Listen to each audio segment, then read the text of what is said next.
Varicose veins కి సరైన చికిత్స కోసం సంప్రదించండి ఎవిస్ హాస్పిటల్. నమస్తే రమగారు. నమస్తే జయ. రమగారు, ధనుర్మాసంలోకి వెళ్ళబోతున్నాం కదా. కార్తీకం తర్వాత వెంటనే ప్రారంభమవుతుంది కదండి. ఈ మాసం యొక్క విశిష్టత, అవలంబించాల్సిన విధి విధానాలు ఒక్కసారి మాట్లాడుకుందాం. కార్తీక మాసం తర్వాత వచ్చే మాసం మార్గశిర మాసం. అయితే మార్గశిర మాసం రాగానే ధనుర్మాసం కాదు. మార్గశిరంతో సంబంధం లేదు దానికి. మార్గశిరంలో ధనుర్మాసం ప్రారంభం అవుతుంది. మార్గశిరమే ధనుర్మాసం కాదు. మార్గశిరంలో ధనుర్మాసం ప్రారంభం. మరి అప్పుడు మాసం అని ఎలా వచ్చింది? చెప్తాం అది చెప్పాలి. మొన్న ఎవరో కూడా అడిగారు, మామూలుగా మనకి మాసాలు ఇవన్నీ ఎలా వస్తాయి?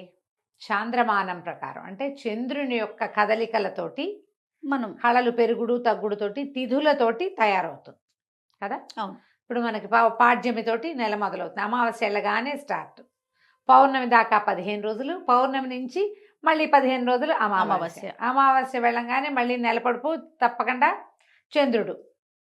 అమావాస్య వెళ్ళంగానే చంద్రుడు అమావాస్య నాడు ఏమీ కనపడ్డు. మా పాడ్యం నాడు ఏదో ఎటాగో ఉంటాడు. తర్వాత స్లోగా కనపడడం మొదలు పెడతాడు. చంద్రుడి నడకతోటే మన మాసాలన్నీ తయారవుతాయి. ఆలోచించండి, అంతే కదా. అవును. అయితే ఇప్పుడు ఇందులో మళ్ళీ మనకి సంక్రమణం అనేది ఒక ప్రత్యేకమైన పాయింట్ ఉంది. ఈ సంక్రమణం మనకు ఎప్పుడు రెగ్యులర్ గా మాట్లాడుకుంటాం మనం. మకర సంక్రమణం. ఈ సంక్రాంతులు, మకర సంక్రమణం ఒకటే కాదు, ప్రతి నెల సంక్రాంతులు జరుగుతాయి. సూర్యుడు రాసులు మారతాడు, చంద్రుడు మారేవి తిథులు కదా.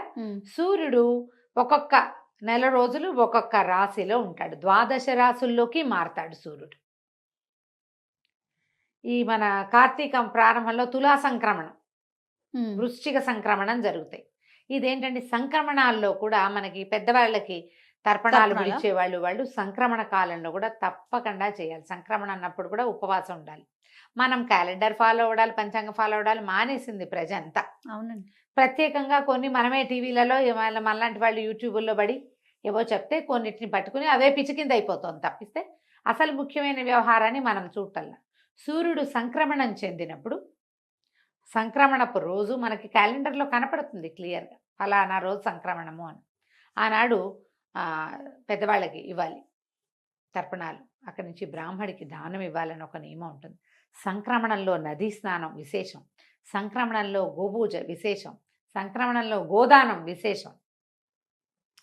దాన ప్రక్రియ చాలా విశేషమైంది, కానీ అవన్నీ గుర్తుపెట్టుకోం. కానీ మనకి ప్రత్యేకంగా మకర సంక్రమణం ఒకటి మనకు ఖచ్చితంగా తెలుసు.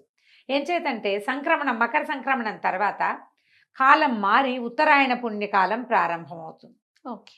దక్షిణాయనం వెళ్ళిపోతుంది. ఇప్పుడు మన కాలాన్ని 2 నడకలుగా విభజించారు, ఉత్తరాయణము దక్షిణాయనము. అంటే సూర్యుడు తూర్పు నుంచి ఉదయిస్తాడు కదా, ఈ ఉదయించే కాలంలో దక్షిణాయనం అప్పుడేమో దక్షిణం వైపుగా వాలుగా ఉంటాడు. ఉత్తరాయణం వచ్చేసరికల్లా సూర్యుడి వాలు ఉత్తరం వైపుకి వస్తుంది. ఇవి దేవతల యొక్క రాత్రి పగలుగా చెప్పబడతాయి. ఓకే. దేవతల యొక్క నిద్రాకాలం దక్షిణాయనం, తెరిపి కాలం, వాళ్ళు తెలివిగా ఉండే కాలం ఉత్తరాయణం. ఓకే. ఇప్పుడు ఈ ఉత్తరాయణం ఇవి ఎప్పుడు మారతాయని చెప్పుకున్నాం మనం, మకర సంక్రమణానికి మారతాయి. ఈ మకర సంక్రమణానికి ముందున్న సంక్రమణము ధనుస్ సంక్రమణం. సూర్యుడు ధనుర్రాశిలోకి మారతాడు. ఇది ఎప్పుడు వచ్చినట్టు, దక్షిణాయనం తాలూకు చివర, ఉత్తరాయణం తాలూకు మొదటి భాగానికి ముందు. అందుకని దీన్ని ఎలా పరిగణించాలి, ఒక దేవతల యొక్క రోజు యొక్క తెల్లవారుజాము. ఒక్క రోజు యొక్క తెల్లవారుజాము. తెల్లవారుజాము అంటే ఎప్పుడు, సూర్యోదయాత్ పూర్వకాలము చాలా ప్రభావవంతమైన కాలం. మనం బ్రాహ్మీ ముహూర్తం అని చెప్పుకుంటాం. తెల్లవారుజామున లేచి 10 నిమిషాలు చదువుకుంటే బుద్ధి వికసిస్తుంది.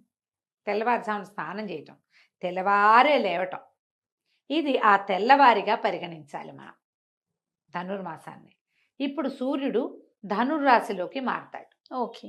ఇప్పుడు మార్గశిరం మొదలవగానే అవదు. మార్గశిరం ఎట్లా మొదలైంది, చంద్రుడు అమావాస్యతో వెళ్ళిపోయి పాడ్యమితోటి మొదలు పెట్టడంతో మార్గశిర మాసం మొదలైంది. నెంబర్ 1. మార్గశిరం వచ్చాక 7 రోజులకో 8 రోజులకో 9 రోజులకో మనకి సంక్రమణం జరగచ్చు. ఈ సంవత్సరం ఏం జరిగింది, మనకి అధిక శ్రావణం రావటం వల్ల మార్గశీర్షము రావడము, సంక్రమణం జరగటము దగ్గరగా అయిపోయింది. అవును. మనకి కార్తీక మాసం 12వ తారీఖుతో అమావాస్య అయిపోతుంది. 13 మనం పోలిపాడ్యమి చేసుకుంటాం తెల్లవారుజాము. 13, 14, 15 3 రోజులు మార్గశిరంలోనే గడుపుతాం. 16వ తారీఖు సంక్రమణం జరిగిపోతుంది. ఓకే. డేట్లు కొంచెం ముందు వెనక అవుతాయి, కానీ 16వ తారీఖు సిద్ధమే, అందులో మార్పు లేదు. ఈ 16వ తారీఖు నుంచి సూర్యుడు ధను రాశిలోకి మారటంతో సూర్యుడు మారగానే మీరు ఒక్క రోజులో డిఫరెన్స్ కనపడుతుంది చూడండి. ముందు రోజుకి ఈ రోజుకి మంచు పెరిగిపోతుంది. ఒక్క రోజులో డిఫరెన్స్ వచ్చేస్తుంది. ఈ రాశిలోకి మారేసరికి సూర్యుడు ఇంకా మందంగా అయిపోతాడు. వెచ్చదనం బాగా తగ్గిపోతుంది. పొద్దుటిపూట అసలు కనపడ్డు మనకి. బాగా 10 అయితే కానీ సూర్యబింబం మనకి కంటికి కనిపించదు. ఈ సమయం పూర్తిగా పురుషోత్తమ మాసం అని చెప్పబడేటువంటి ఈ మార్గశిర మాసంలో విశేషంగా విష్ణు పూజ చేయాలి. మధుసూదన నామధేయంతో విష్ణువు కొలువై ఉంటాడు. దీనికి మనకి భగవద్గీతలో చెప్తాడు, మాసానాం మార్గశీర్షోహం అని చెప్పాడట కృష్ణ పరమాత్మ. మాసములలో మార్గశీర్షము అత్యంత పవిత్రమైన మాసం అని చెప్పాడు. దీనికి ముందున్న కార్తీక మాసంలో శివ పూజలు చేస్తూ కార్తీక దామోదర ప్రీత్యర్థం అని చెప్పుకుని పూజ చేసుకున్నాం మనం. అవును. ఇప్పుడు కేవలము మధుసూదన ప్రీత్యర్థమే, మధుసూదన పూజే చేస్తాం, విష్ణు పూజే చేసుకుంటాం. అద్భుతమైన మాసంగా చెప్తారు. అయితే ఈ మాసంలో చేసే పూజా విధానము అందరూ చేయరు. ఈ 16వ తారీఖు నుంచి ధనుర్మాసం అంటారు, మార్గళి అంటారు, దాని పేరు అది. ఈ మార్గళిలో విష్ణు పూజ విశేషంగా చేయబడుతుంది. నెలగంటు పెట్టడం, దాన్ని నెలగంటు పెట్టడం, నెలపట్టు అంటారు. ఇక్కడి నుంచి పూర్తిగా నెల రోజుల పాటు, అంటే మార్గశిర మొదలైన 4వ రోజున స్టార్ట్ అయింది ఇది. అంటే పుష్యమాసం వచ్చేయాలి కదా. అవును. ఈ ధనుర్మాసము అనేది మొదలయ్యేసరికి పుష్యమాసం వచ్చేస్తుంది. పౌష్యలక్ష్మి వికసిస్తుంది. అప్పటికి బంతిపూలు బ్రహ్మాండంగా వస్తాయి, వరి ఇంటికి చేరుతుంది, కొత్త అల్లుళ్ళు వస్తారు, సంక్రమణం వస్తుంది. సంక్రమణం పూర్తిగా భగవత్కాలము అది. ఆ సంక్రమణం చాలా మంచిది. మకర సంక్రమణంలో ఈ సంవత్సరం అంతా సంక్రమణాల్లో చేయవలసినవి ఏవి చేయని వాడు కూడా మకర సంక్రమణం నాడు అన్ని రకాల దానాలు ధర్మాలు ఏది చేసినా 12 చేసిన ఫలితం లభిస్తుంది. దేవతలంతా కళ్ళు విప్పి నిద్రలేస్తారు. పూర్తిగా ప్రసన్నంగా ఉండే కాలం. అంచేత ఇక్కడి నుంచి స్టార్ట్ దాన ప్రక్రియ మొదలుపెట్టే కాలం. ఓకే. ఈ ధనుర్మాసంలో ఏం చేస్తారు, గొబ్బిళ్ళు పెట్టడం. ఒక్కొక్కళ్ళు ఒక్కొక్క రకమైన ఆరాధన చేస్తారు. వైష్ణవాలయాల్లో విపరీతంగా సేవాకాలాలు జరుగుతాయి. తెల్లవారుజామునే స్వామికి కైంకర్యం చేస్తారు, సేవాకాలం సమర్పిస్తారు. ఈ సేవాకాలాలు సమర్పించేది ఏంటంటే సంవత్సరం అంతా ఒక రకంగా ఉంటే ధనుర్మాసంలో తిరుప్పావై అని ఒక ప్రత్యేకమైన పూజా విధానాన్ని సమర్పిస్తారు. గోదాదేవి శ్రీవిల్లిపుత్తూరులో జన్మించింది. పెరియాళ్ళ వారికి జన్మించినటువంటి విష్ణు చిత్తుల కుమార్తె అయిన గోద, ఆవిడ భగవంతుణ్ణి ఎలా ఆరాధించిందో ఆ ఆరాధనా క్రమాన్ని ఈ నెల రోజులు స్వామికి సమర్పిస్తారు. ప్రతి చోట శ్రీరంగనాథుడు విశేషంగా సేవించబడతాడు. వెంకటేశ్వర స్వామి దేవాలయంలో కూడా తిరుప్పావయ్యే చేస్తారు. ఈవెన్ తిరుమలలో కూడా ఈ నెల రోజుల పాటు స్వామివారికి సుప్రభాతం బదులు తిరుప్పావై వినిపిస్తారు విశేషంగా. ఈ నెల అంతా కూడా అన్ని విష్ణువాలయాల్లోనూ విశేషమైన సేవలు కైంకర్యాలు జరపబడతాయి. ఇవిడ ఈ నెల రోజుల పాటు 30 పాసురాలు చదివిందట. పాసురం అంటే ఒక ప్రత్యేకమైన పాట. ఇది ద్రవిడ భాషలో ఉంది. తిరుప్పావై అంటే మంగళకరమైన మేల్కొల్పు. ఆవిడ ఏం చేసిందంటే తన చెలికత్తెల్ని అందరినీ పిలిచి, విష్ణువు సుప్రసన్నుడుగా ఉంటాడు. ఇప్పుడు ఇంతకుముందు నిద్రలేచాడు ఈయన. కార్తీక శుద్ధ ద్వాదశికి ఏకాదశి నాడు నిద్రలేచాడు కదా. నిద్రలేచి అత్యంత ప్రసన్నుడుగా ఉంటాడు. ఆయనకి అత్యంత ప్రీతిపాత్రమైన మార్గశిర మాసము. సూర్యుడు సంక్రమణం చెంది దేవతలందరూ కొలువయ్యే కాలము. వాళ్ళందరూ నిద్రలేస్తారు. తెల్లవారుజామున ప్రబోధ సమయం కదా. అవును. వాళ్ళు నిద్రలు లేచే కాలం ఇది. ఈ సమయంలో గనక మనం భగవత్ సేవం చేస్తే భగవంతుడు మనని అనుగ్రహిస్తాడని చెప్పి తన చెలికత్తెల్ని అందరినీ పిలుస్తూ కృష్ణుడి గురించిన గాథలు ఆవిడ చెప్తూ రోజుకొక పాట చొప్పున ఆమె పాడింది. ఆ పాడిన 30 పాటలని ఇప్పుడు చెప్పుకుంటాం. ఇది అందరూ చేసేది చేయగలిగేది కాదు. ఎందుకంటే ఇది తిరుప్పావై ద్రవిడ భాషలో ఉంది. మనం చేయగలిగేది ఏమిటి, వాకిళ్ళు తెల్లవారుచామనే లేవటం, ఉమ్, వాకిళ్ళల్లో శుభ్రంగా వాకిళ్ళు శుభ్రం చేసుకుని చక్కటి ముగ్గులు తీర్చుకోవటం, వాకిళ్ళల్లో గొబ్బిళ్ళు పెట్టడం. 3-4 ఏళ్ళ నాడు నేను కోయంబత్తూరు వెళ్ళాను. ప్రతి వాకిలి తెల్లవారేసరికి ముగ్గులే చేయ. అవునండి. మనుషులు తక్కువ ఉన్నారు, ముగ్గులు మాత్రం బ్రహ్మాండంగా ఉన్నాయి. తెల్లవారి 6 o'clockకి బయలుదేరితే వీధులన్నీ ముగ్గులే. 6ంటికే మంచు చలి అయినా సరే నర్సీపట్నం దగ్గర బాగా ఎక్కువ చలి ప్రదేశం ఒకటి ఉంది. ఏంటబ్బా దాని పేరు?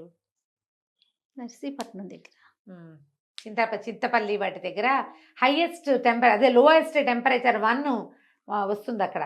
ఆ ఊరి పేరు చటుకుని గుర్తు రావట్లేదే నాకు.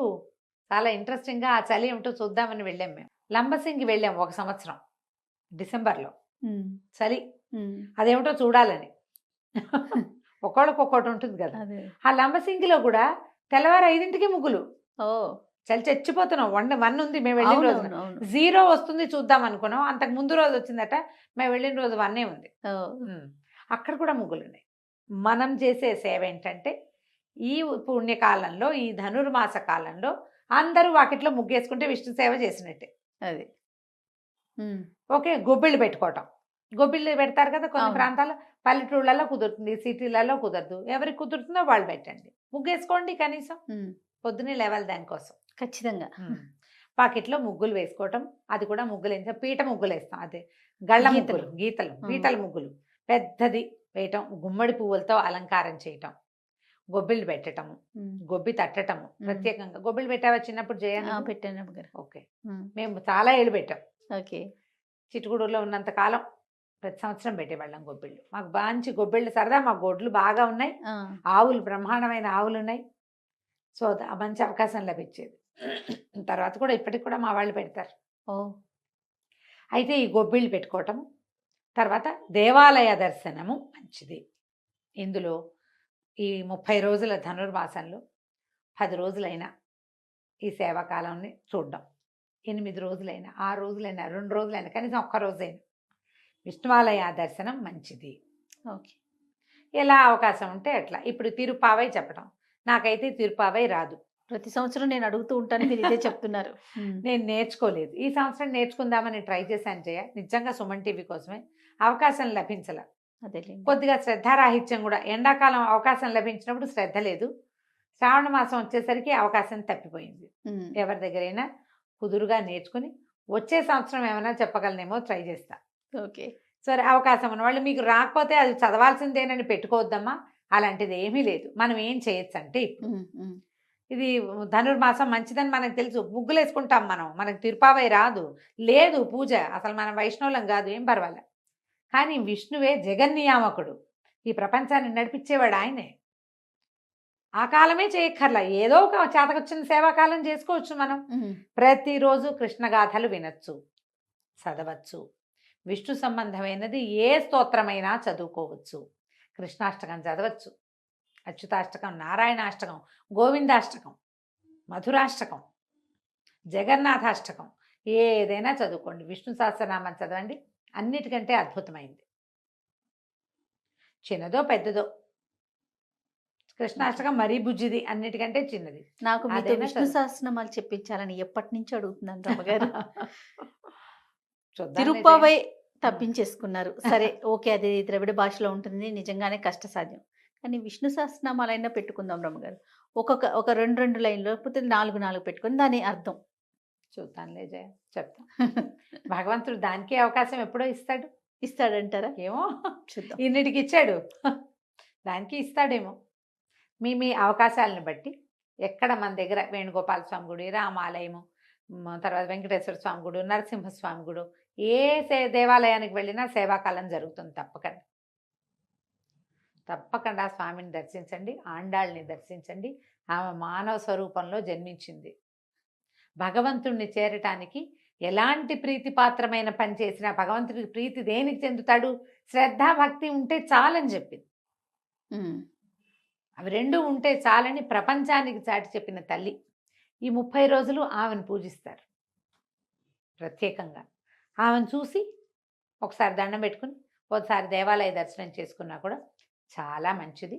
మీ అవకాశాలను బట్టి చేయండి. ధనుస్సు వెళ్ళగానే చివరికి ఏం చేస్తారు, చివరి రోజులో గోదా కళ్యాణం, గోదా రంగనాథ స్వామి కళ్యాణం చేస్తారు. కళ్యాణం చేస్తారు. అవకాశం ఉంటే ఏదైనా రంగనాథ స్వామి దేవాలయమో క్షేత్రానికి వెళ్ళటము ప్రయత్నం చేసి చూడండి, మీ కుదిరికను బట్టి. తప్పకుండా. మేము ఈ అవకాశాన్ని బట్టి చేయొచ్చు. ఇది ధనుర్మాస విశేషం. సంతోషం రమ్మగారు. నమస్తే. నమస్తే జయ.